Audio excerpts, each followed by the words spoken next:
സാധാരണക്കാരൻ്റെ IAS എന്ന് വിശേഷിപ്പിക്കുന്ന LD ക്ലർക്ക് നേടിയെടുക്കുക എന്നത് ഏതൊരു PSC ഉദ്യോഗാർത്ഥിയുടെയും സ്വപ്നമാണ്. ആ സ്വപ്നം നേടിയെടുത്ത ഒരു മിടുക്കിയുടെ കഥയാണ് ഇന്ന് എനിക്ക് നിങ്ങളുമായി പങ്കുവയ്ക്കാനുള്ളത്. തിരുവനന്തപുരം ഗവൺമെൻറ് ITI ചാക്കയിൽ LD ക്ലർക്കായി ജോലിയിൽ പ്രവേശിച്ച എത്രയും പ്രിയപ്പെട്ട സൂര്യയാണ് ഇന്ന് നമ്മുടെ ഒപ്പം ഉള്ളത്. സൂര്യ ചേച്ചിക്ക് ദിശ PSC ടോക്സിലേക്ക് സ്വാഗതം.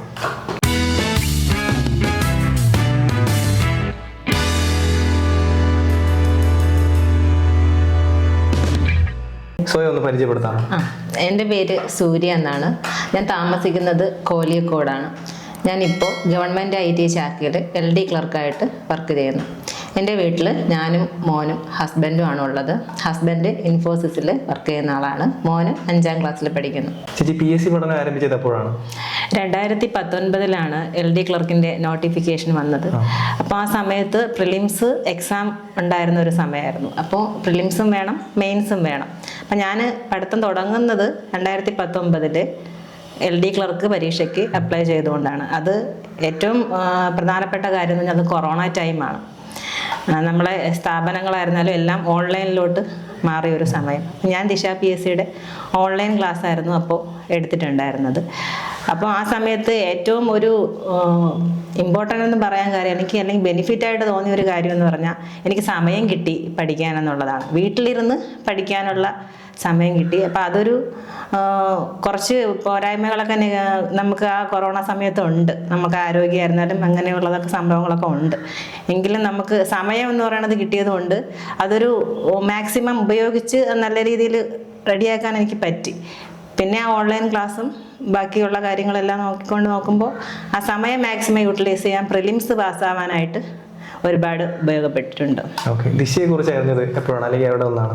ആരാണ് ദിശ സജസ്റ്റ് ചെയ്തത്? അങ്ങനെ എന്തെങ്കിലും? ദിശയെ സജസ്റ്റ് ചെയ്തത് വേറെ ആരുമല്ല, അവിടുത്തെ വിജയങ്ങൾ കേട്ടിട്ട് അവിടെ പഠിച്ച് ജോലി കിട്ടിയ ഒരുപാട് ആൾക്കാർ നമ്മൾ അറിഞ്ഞിട്ടുണ്ടായിരുന്നു. അവർക്ക് നല്ല റാങ്ക് കിട്ടി. ആ റാങ്ക് കിട്ടിയവർക്ക് എല്ലാവർക്കും ജോലി കിട്ടി. അങ്ങനെ എന്ന് വെച്ചാൽ മൗത്ത് പബ്ലിസിറ്റി വഴി അറിഞ്ഞു വന്നതാണ് ദിശയിലേക്ക്. ഞാൻ പ്രിലിംസിന് തയ്യാറെടുക്കാൻ വേണ്ടി വന്നത് ദിശയിലേക്കാണ്. പിന്നെ അത് കഴിഞ്ഞിട്ട് അതിൻ്റെ ഓൺലൈൻ ക്ലാസ് എടുക്കുകയാണ് ചെയ്തത്. പിന്നെ അത് കഴിഞ്ഞ് പ്രിലിംസ് പാസ്സായി മെയിൻസ് കിട്ടിയപ്പോഴത്തേക്കും ദിശയിൽ തന്നെയാണ് പഠിക്കുന്നതിന് വേണ്ടിയിട്ട് വന്നത്. ഓക്കെ, അപ്പം ദിശയിലുള്ള ചേച്ചിയുടെ പഠന സ്ട്രാറ്റജി അല്ലെങ്കിൽ റിവിഷൻ കാര്യങ്ങൾ അതൊന്ന് പങ്കുവയ്ക്കാം. ദിശയിൽ നിന്ന് എനിക്ക് ഒരുപാട് ഐഡിയാസ് കിട്ടിയിട്ടുണ്ട് പഠിക്കാനായിട്ട്. ഇപ്പോൾ പ്രധാനമായിട്ടും അവിടെ എന്ന് പറയുമ്പോൾ നമ്മൾ സിലബസ് ഓറിയൻറ്റഡ് ആയിട്ടുള്ള ഫുൾ ക്ലാസ് നമുക്ക് ദിശയിൽ നിന്ന് കിട്ടും. അത് നമുക്ക് ഒരു ദിവസം മിക്സഡ് ക്ലാസ്സാണ് കിട്ടുന്നത്. ഇപ്പോൾ ഒരു ദിവസം ഒരേ സബ്ജക്റ്റിൻ്റെ ക്ലാസ് അല്ല നമുക്ക് ഇവിടെ കിട്ടുന്നത്. മിക്സഡ് സബ്ജക്റ്റ് നമുക്ക് ക്ലാസ് കിട്ടും. പിന്നെ എല്ലാ ദിവസവും ഏതെങ്കിലും ആ സിലബസിലുള്ള ഏതെങ്കിലും ഒരു സബ്ജക്റ്റിൻ്റെ എക്സാം അവിടെ ഉണ്ടാവും. അത് പഠിച്ചുകൊണ്ട് വരാനായിട്ട് നമുക്ക് ടൈം ടേബിൾ ഉണ്ടാവും. അതനുസരിച്ച് നമ്മൾ പഠിച്ചുകൊണ്ട് വരിക, നമുക്ക് എക്സാം നടത്തും. പിന്നെ എല്ലാ ആഴ്ചയിലും ഒരു മോഡൽ എക്സാം ഉണ്ടാവും. അതാണ് ഏറ്റവും ഇമ്പോർട്ടൻ്റ് ആയിട്ടുള്ള കാര്യം. അത് PSC എക്സാം എങ്ങനെയാണോ നടത്തുന്നത് അതേ പാറ്റേണിലായിരിക്കും ആ മോഡൽ എക്സാം ഇവിടെ നടത്തുന്നത്. പിന്നെ എനിക്ക് ഏറ്റവും ഒരു സഹായകരമായിട്ടും അല്ലെങ്കിൽ ദിശയെ പറ്റി പറയുമ്പോൾ ഒരു പോസിറ്റീവായിട്ടും തോന്നിയൊരു കാര്യം, നമുക്ക് എക്സാം നടത്തും. അപ്പോൾ എക്സാം നടത്തുമ്പോൾ മാർക്ക് വന്ന് സാറ് ചോദിക്കും. എക്സാം കഴിയുമ്പോൾ ഇവിടുത്തെ അധ്യാപകർ വന്ന് മാർക്ക് ചോദിക്കും. മാർക്ക് ചോദിക്കുമെന്ന് പറയുമ്പോൾ ഏറ്റവും ഹയസ്റ്റ് മാർക്ക് തൊട്ട് ഏറ്റവും ലാസ്റ്റ് മാർക്കുള്ളവർ വരെ ചോദിക്കും. അത് കഴിഞ്ഞിട്ട് ആ ഒരു 100 മാർക്കിൻ്റെ പരീക്ഷയാണ് നടത്തുന്നതെങ്കിൽ 90 മാർക്ക് വാങ്ങുന്ന കുട്ടികൾ കാണും. അതിൽ 10 മാർക്ക് വാങ്ങുന്നവരും 20 മാർക്ക് വാങ്ങുന്ന കുട്ടികളും കാണും. ആ 90 മാർക്ക് വാങ്ങുന്ന കുട്ടികൾക്കും അല്ലെങ്കിൽ 20 മാർക്ക് വാങ്ങുന്ന കുട്ടികൾക്കും ഒരേ ഇമ്പോർട്ടൻസ് ആണ് ഇവിടുത്തെ അധ്യാപകർ കൊടുക്കുന്നത്. 90 മാർക്ക് വാങ്ങുന്ന കുട്ടിക്ക് ജോലി കിട്ടാം. പക്ഷേ ആ കുട്ടിക്ക് ജോലി കിട്ടുന്നതോടൊപ്പം അതേ വർഷം തന്നെ 20 മാർക്ക് വാങ്ങിയ കുട്ടിക്കും എന്ത് കിട്ടണം? ജോലി കിട്ടണം. അത് എനിക്ക് വളരെ ഒരു സന്തോഷം തോന്നിയ ഒരു കാര്യമാണ്. ചേച്ചി പഠനം ആരംഭിച്ചപ്പോഴേ LD ക്ലർക്കിന് വേണ്ടിയിട്ടാണോ പഠിച്ചു തുടങ്ങിയത്? നമുക്ക് പ്രിലിംസ് വിളിച്ചപ്പോഴത്തേക്ക് അതിൽ LD ക്ലർക്ക് മാത്രമല്ല ഉണ്ടായിരുന്നത്, ഒരുപാട് എക്സാം ഉണ്ടായിരുന്നു. അപ്പോൾ ആ പ്രിലിംസ് പ്രിപ്പയർ ചെയ്യുക അല്ലെങ്കിൽ പ്രിലിംസ് പാസ്സാവുക എന്നുള്ളതായിരുന്നു ഫസ്റ്റ് ടൈം എന്ന് പറയുന്നത്. അപ്പോൾ അത് പാസ്സായപ്പോൾ അതിൽ നമുക്ക് ഒരുവിധം എന്താ പറയുക, എല്ലാ ജോലിക്കും എൻ്റെതായ ഇമ്പോർട്ടൻസ് ഉണ്ട്. എങ്കിലും LD ക്ലർക്ക് എന്ന് പറയുമ്പോൾ അതൊരു സ്വപ്നം പോലെയായിരുന്നു. മറ്റു ജോലിയേക്കാളും എനിക്കതിനോട് ഒരു ഇഷ്ടം ഉണ്ടായിരുന്നു. ഏത് ജോലിയാണെങ്കിലും നമുക്ക് ഫസ്റ്റ് കിട്ടുമ്പോൾ അത് LD ക്ലർക്ക് കിട്ടുകയാണെങ്കിൽ 10ാം ക്ലാസ് ക്വാളിഫിക്കേഷനിൽ നമുക്ക് കിട്ടാൻ പറ്റുന്ന ഒരു നല്ല ജോലിയാണ് LD ക്ലർക്ക് എന്ന് പറയുന്നത്. അപ്പം അത് കിട്ടണം എന്ന് മാക്സിമം ആഗ്രഹം ഉണ്ടായിരുന്നു. അത് പിന്നെ ആഗ്രഹത്തിനോട് ഉപരി എൻ്റെ ആവശ്യമായിട്ട് മാറിയ ഒരു സമയം ഉണ്ടായിരുന്നു. അത് ആവശ്യമായി, അത് കിട്ടിയേ പറ്റൂ എന്നുള്ളത് ഒരു വാശിയായി. പിന്നെ ഞാൻ അത് കിട്ടണമെങ്കിൽ ഏറ്റവും ഇമ്പോർട്ടൻ്റ് ആയിട്ട് ചെയ്ത കാര്യം അതൊന്ന് മാനിഫെസ്റ്റ് ചെയ്തു എന്നുള്ളതാണ്. അതെന്നെ വളരെ സഹായിച്ചിട്ടുള്ളൊരു കാര്യമാണ്. ഇപ്പം നമ്മൾ രാവിലെ എണീക്കുന്നു, നമ്മളെ കാര്യങ്ങളെല്ലാം കഴിഞ്ഞിട്ട് പഠിക്കാനായിട്ടിരിക്കുമ്പോൾ ഞാനായിട്ട് തന്നെ ഒരു ടൈം ടേബിൾ എനിക്ക് വേണ്ടി ഉണ്ടാക്കാറുണ്ട്. അത് സിലബസ് എടുത്ത് വെച്ചിട്ട് ഒരാഴ്ചത്തേക്കുള്ള ടൈം ടേബിൾ ഞാൻ ഒരു ദിവസം ഇരുന്ന് ഉണ്ടാക്കുമായിരുന്നു. അപ്പോൾ അതിൽ നമ്മൾ ഒരു ദിവസം ടൈം ടേബിൾ വയ്ക്കുമ്പോൾ നമ്മൾ മിക്സഡ് സബ്ജക്റ്റ് വെക്കും. പ്രധാനമായിട്ട് എന്തായിരുന്നാലും അതിൽ ഇംഗ്ലീഷും മാത്സും മലയാളവും അതിൽ എല്ലാ ദിവസവും ഉണ്ടാകും. കാരണം നമ്മുടെ റാങ്കിനെ തന്നെ മാറ്റിമറിക്കുന്ന 3 സബ്ജക്റ്റാണ് അതെന്ന് പറയുന്നത്. മാക്സിമം അതിൽ നിന്ന് നമുക്ക് മാർക്ക് കിട്ടിക്കഴിഞ്ഞാൽ ബാക്കിയുള്ളത് നമുക്കതിനെ മാനേജ് ചെയ്യാൻ പറ്റും. പിന്നെ ബാക്കിയുള്ളതിൽ മിക്സഡ് സബ്ജക്റ്റ് ഉൾപ്പെടുത്തും. വൈകുന്നേരം ആകുമ്പോഴത്തേക്ക് ഓരോന്നും പഠിച്ചു കഴിയുമ്പോൾ അതിലൊരു ടിക്ക് മാർക്ക് ഇടുക എന്നുള്ളത് എനിക്ക് നിർബന്ധമായിരുന്നു. എല്ലാ ടിക്ക് മാർക്കും വീണില്ലെങ്കിൽ എനിക്ക് കിടന്ന ഉറക്കം വരില്ല. അപ്പോൾ അങ്ങനെ നമുക്ക് ഉറക്കം വരാതാവുമ്പോൾ നമ്മൾ മനസ്സിലാക്കണം നമുക്കിത് കിട്ടും. നമ്മൾ കിടന്ന് ഉറങ്ങിക്കഴിയുമ്പോൾ നമുക്ക് ഉറക്കം വന്നു കഴിഞ്ഞാൽ നമ്മളത് അലസതയാണ്. നമ്മൾ ഈ ടിക്ക് മാർക്ക് ഇടാതെ നമ്മൾക്ക് ഉറക്കം വരാതാവുമ്പോൾ നമ്മൾ ആ ട്രാക്കിലായി കഴിഞ്ഞു എന്നുള്ളത് ഇമ്പോർട്ടൻ്റ് ആണ്. പിന്നെ ഞാൻ ഉറങ്ങാൻ കിടക്കുമ്പോൾ ചിന്തിക്കുന്നത് നാളെ എണീക്കുന്നത് തുടർന്ന് പഠിത്തത്തിന് വേണ്ടിയല്ല, നാളെ എണീക്കുന്നത് എനിക്ക് കിട്ടിയ ജോലിക്ക് പോകാനാണ് എന്നുള്ള ഒരു മാനിഫെസ്റ്റേഷൻ ഞാൻ ചെയ്യുമായിരുന്നു. അപ്പോൾ ഞാൻ മനസ്സിലിങ്ങനെ കാണുമായിരുന്നു, ഓഫീസിൽ ചെന്ന് ഇരിക്കുന്നതാണെങ്കിലും നമ്മൾ വർക്ക് ചെയ്യുന്നതാണെങ്കിലും നമ്മൾ ആ ഒരു ഇത് മുൻകൂട്ടി കാണുമായിരുന്നു. മെയിൻ ഇമ്പോർട്ടൻസ് എന്ന് പറഞ്ഞാൽ ജോലി കിട്ടുന്നതിനുപരി ആ ജോലിക്ക് പോകുന്നത് എന്നുള്ളത് ആലോചിച്ചാണ് ഞാൻ കിടക്കാറുള്ളത്. അതെനിക്ക് വലിയൊരു ഗുണം ചെയ്തു. കാരണം അത് ഇപ്പം ഞാൻ ആ കണ്ട ആ ഒരു സ്വപ്നം എന്ന് പറയുന്നത് ഇപ്പം ഞാൻ എന്ത് ചെയ്തുകൊണ്ടിരിക്കുകയാണ്, യഥാർത്ഥത്തിലാക്കിക്കൊണ്ടിരിക്കുകയാണ്. ഇപ്പോൾ ഇത്രയും ഒരു ഡിസിപ്ലിൻ കീപ്പ് ചെയ്യാൻ വേണ്ടിയിട്ട് മോട്ടിവേറ്റ് ആയ അല്ലെങ്കിൽ പ്രചോദനം നൽകിയ ഒരു സംഭവം എന്തെങ്കിലും ഉണ്ടോ ജീവിതത്തിൽ? അങ്ങനെ ഉണ്ടെന്ന് എനിക്ക് തോന്നുന്നില്ല. പിന്നെ എൻ്റെ ഹസ്ബൻഡിന് വളരെ ഒരു നിർബന്ധമുള്ള കാര്യമായിരുന്നു ഞാൻ ഗവൺമെൻറ് ജോലി കിട്ടുക എന്നുള്ളത്. അപ്പം അത് ഫാമിലി സപ്പോർട്ട് ഇല്ലെങ്കിൽ എന്നെ സംബന്ധിച്ച് എനിക്ക് ഇത്രയും പെർഫെക്ഷൻ കിട്ടുമെന്ന് എനിക്ക് തോന്നുന്നില്ല. അതൊരു കുഞ്ഞു മകൻ വരെ, അന്ന് അവൻ കുഞ്ഞാണ്, അവൻ വരെ അമ്മയ്ക്ക് ജോലി കിട്ടണം എന്ന് ആഗ്രഹിച്ച ഒരു കാലഘട്ടമാണ്. പിന്നെ അച്ഛനാണെങ്കിലും അമ്മയാണെങ്കിലും കുടുംബമാണെങ്കിലും നമുക്ക് ഫുള്ള് ഇതിനു വേണ്ടി മാറ്റി വയ്ക്കണമെങ്കിൽ അവരെ സപ്പോർട്ട് ഇല്ലാതെ പറ്റില്ല. കാരണം ഞാനൊരു വീട്ടമ്മയാണ്. അപ്പം എനിക്ക് അവരെ സപ്പോർട്ട് ഉള്ളത് കൊണ്ട് മാത്രം എന്ന് പറയേണ്ടി വരും. കാരണം അത്രയ്ക്ക് മാത്രം എനിക്ക് സപ്പോർട്ട് അവർ ചെയ്തിട്ടുണ്ട്. ദിശയിലെ റെഗുലർ ക്ലാസ്സുകളും പരീക്ഷകളും ഈ വിജയത്തിലോട്ടെത്താൻ ചേച്ചി എത്രമാത്രം സഹായിച്ചു?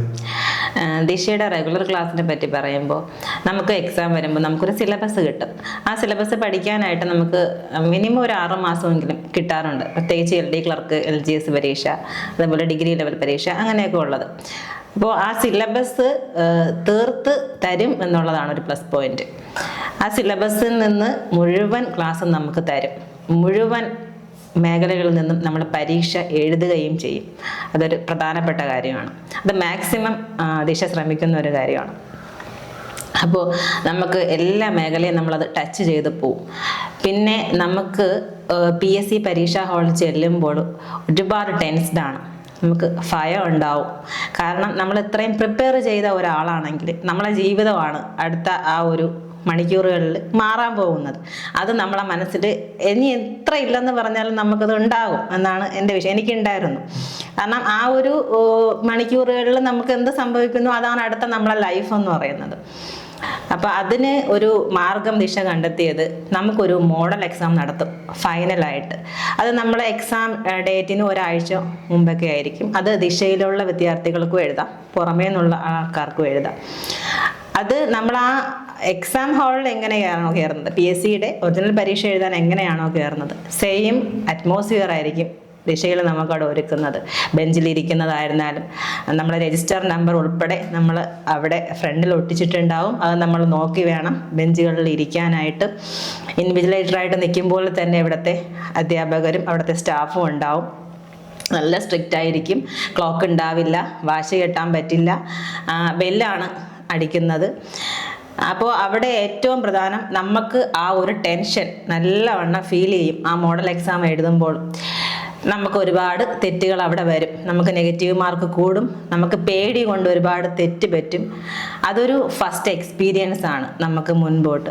നമ്മൾ ഇവിടെ ആവർത്തിക്കുന്നതൊന്നും നമുക്ക് അവിടെ ആവർത്തിക്കാതിരിക്കാനുള്ള ഒരു ചാൻസ്, അത് വളരെ ഇമ്പോർട്ടൻ്റ് ആയിട്ടുള്ള കാര്യമാണ്. അത് അന്ന് മുതൽ ഇന്ന് വരെ ദിശ PSC തുടർന്ന് കൊണ്ടുപോകുന്ന കാര്യമാണ്. അത് ഇവിടെ നിന്ന് റാങ്ക് കിട്ടി ജോലി കിട്ടിയ എല്ലാ കുട്ടികൾക്കും ഇത് പറയാനുണ്ടാവും. ഇത് ഏറ്റവും വലിയൊരു പ്ലസ് പോയിന്റ് ആണ്. നേരത്തെ സാക്രിഫൈസിന്റെ കാര്യം പറഞ്ഞായിരുന്നല്ലോ, ഈ ഡിസിപ്ലിൻ കീപ്പ് ചെയ്ത സമയത്ത്, പഠിക്കുന്ന സമയത്ത് അതെന്തൊക്കെയാണെന്നൊന്ന് പറയാമോ? പഠനത്തിന് വേണ്ടി എന്തൊക്കെ കാര്യങ്ങൾ സാക്രിഫൈസ് ചെയ്യേണ്ടി വന്നിട്ടുണ്ട്? സാക്രിഫൈസ് ചെയ്യാനായിട്ട് പ്രധാനമായിട്ടും പറയാനുള്ളത് എൻ്റെ കുഞ്ഞു മോൻ്റെ കാര്യം തന്നെയാണ്. അവൻ്റെ കാര്യം ഒരുപാട് നോക്കേണ്ട ടൈമായിരുന്നു. അത് പോലും ഞാൻ നേരെവേ നോക്കിയെന്ന് എനിക്ക് പറയാൻ പറ്റുന്നില്ല. അതൊരു വിഷമമുള്ളൊരു സാക്രിഫൈസ് ആയിരുന്നു. പിന്നെ ഞാൻ പറഞ്ഞല്ലോ, ഞാൻ ഒരു ടൈം ടേബിൾ ഉണ്ടാക്കി കഴിഞ്ഞാൽ എനിക്കത് പഠിച്ചു കഴിയാതെ ഉറങ്ങാൻ പറ്റില്ല എന്നുള്ളത്. ചില ദിവസങ്ങളിൽ ഉറങ്ങാത്ത ദിവസങ്ങൾ വരെ ഉണ്ടായിരുന്നു. അതൊന്നും എനിക്ക് വലിയ ബുദ്ധിമുട്ടായിട്ട് തോന്നിയ കാര്യങ്ങളല്ല. പിന്നെ ഇതിൻ്റെ കൂടെ വീട്ടമ്മയാണ്, ഫാമിലി ഫുൾ മാനേജ് ചെയ്യണം. ഒരുപാട് സാക്രിഫൈസ് അങ്ങനെ ഉണ്ടായിട്ടുണ്ട്. പിന്നെ നമുക്ക് പ്രധാന ഒരു ബുദ്ധിമുട്ടുണ്ടായിട്ടെന്ന് പറയാൻ, നമ്മൾ ഈ ഫീൽഡിലോട്ട് ഇറങ്ങുമ്പോൾ നമ്മളെ ചുറ്റുപാടുള്ളവരും അറിയുകയാണ് നമ്മൾ PSC പഠിക്കാൻ പോകുന്നു എന്നുള്ളത്. ചുറ്റുമുള്ള ചോദ്യങ്ങൾ വളരെ ബുദ്ധിമുട്ടാണ്. ജോലി ആയില്ലേ എന്നുള്ള ചോദ്യമാണ്. അവർക്കറിയില്ല ഇതിനുള്ള ഒരു കഷ്ടപ്പാട് എന്താണെന്ന് അവർക്കറിയില്ല, അത് ചോദിക്കുകയാണ്. അപ്പം നമ്മൾ ശ്രദ്ധിക്കേണ്ട കാര്യം, നമുക്കൊരു ലക്ഷ്യമുള്ളൂ, നമ്മളൊരു സാധനം മാനിഫെസ്റ്റ് ചെയ്ത് വെച്ചിട്ടുണ്ട്, അതിലോട്ട് കടക്കുക എന്നുള്ളത്. അതിന് നമുക്ക് ചുറ്റുപാട് ഒരുപാട് നെഗറ്റീവ് ഉണ്ടാവും. ആ നെഗറ്റീവ് നമ്മൾ എടുക്കാതിരിക്കണം.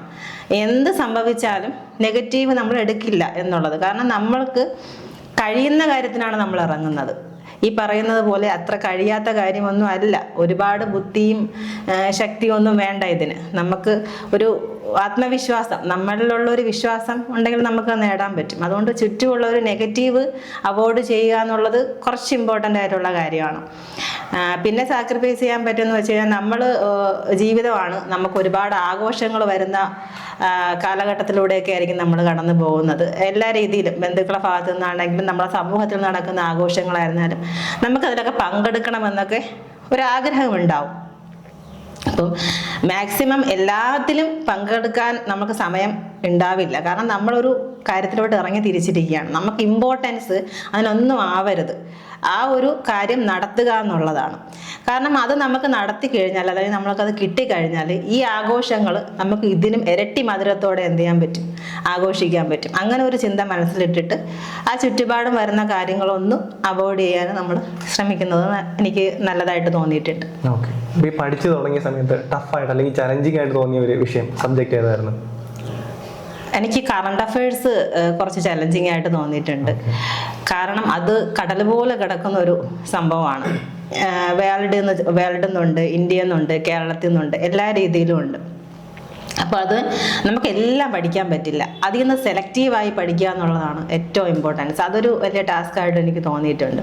പിന്നെ നമ്മൾ പഠിക്കൊണ്ടിരിക്കുന്ന സമയത്ത് തന്നെ ഈ അപ്പോയിൻമെൻറ്റുകളൊക്കെ ഇടയ്ക്കിടയ്ക്ക് എപ്പോഴും ഇങ്ങനെ മാറി വരാറുണ്ട്. അപ്പം നമ്മൾ പഠിച്ചു കഴിഞ്ഞ് കുറച്ച് കാലം ആ എക്സാമിന് മുമ്പേ തന്നെ അവർ തന്നെ ഒരു 3-4 പ്രാവശ്യം മാറിയിട്ടുണ്ടാവും. അപ്പോൾ അതൊക്കെ നമുക്ക് പഠിച്ചെടുക്കണമല്ലോ.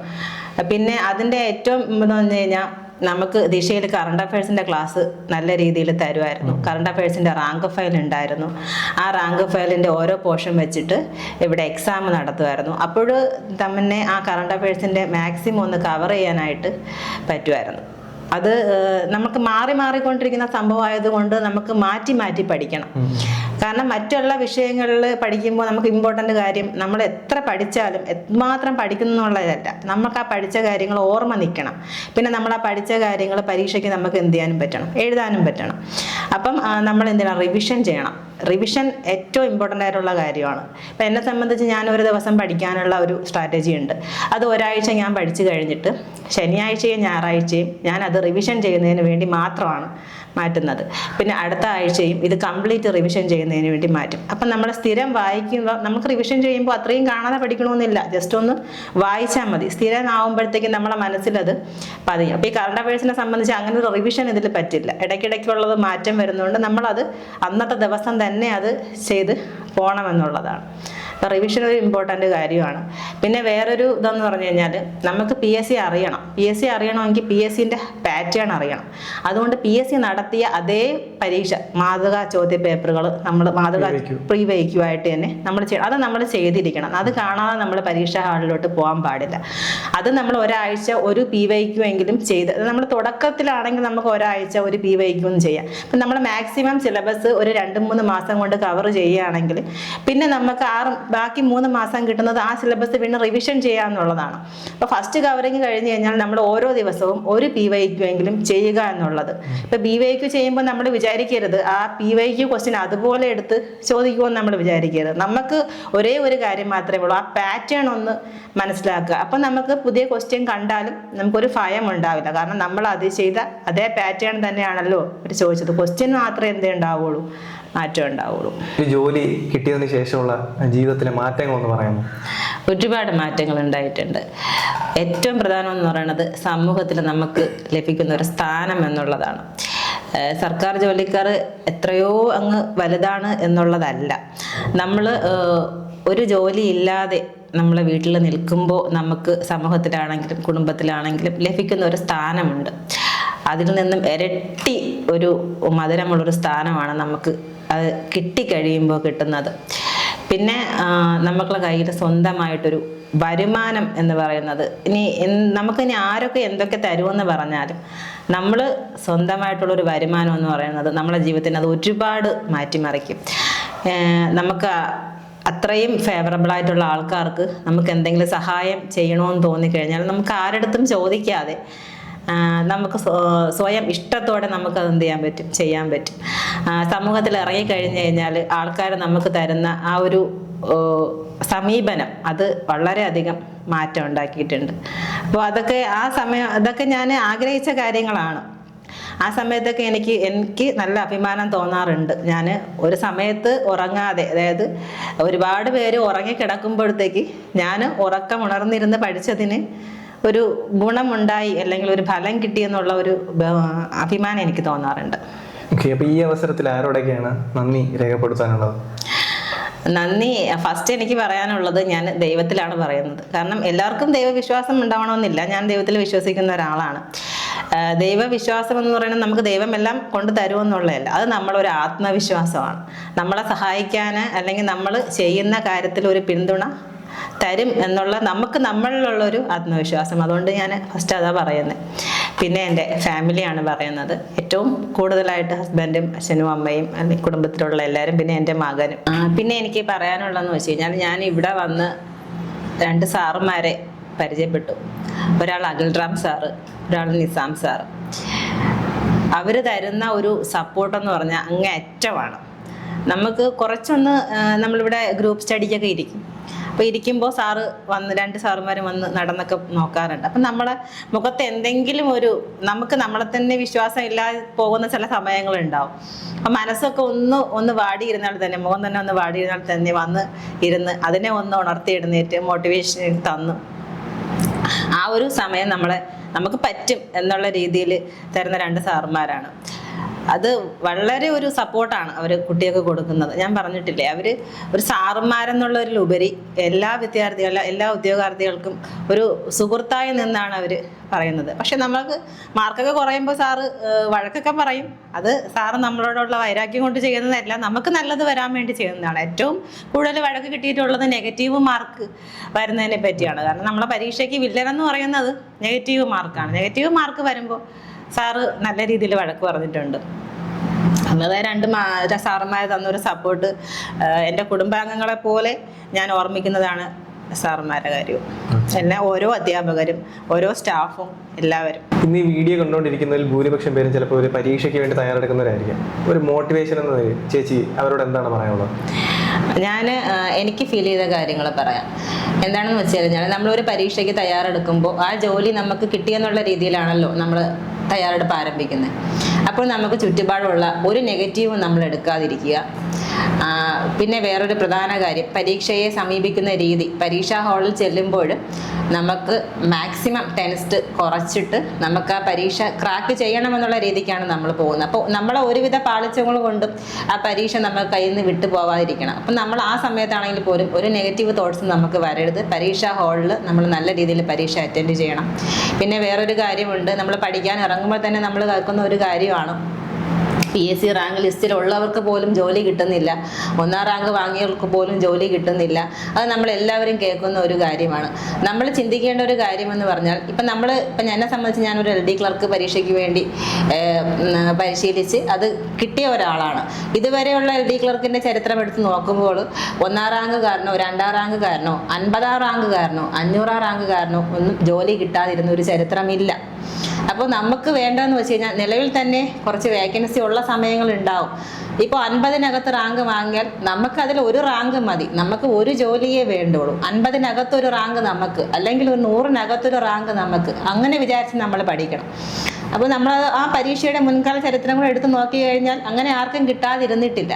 പിന്നെ ഈ 1ാം റാങ്കുകാർക്ക് ജോലി കിട്ടാത്ത സിറ്റുവേഷനൊക്കെ ഉണ്ടാവുമെന്ന് വെച്ച് കഴിഞ്ഞാൽ അതിൻ്റെ പുറത്ത് നമുക്ക് ഒരുപാട് കാര്യങ്ങളുണ്ട്. ഇപ്പോൾ ഗവൺമെൻറ്റിൻ്റെ കാര്യങ്ങളായിരുന്നാലും എന്തായിരുന്നാലും അതിനെപ്പറ്റിയൊന്നും നമുക്ക് അറിവുകളില്ല.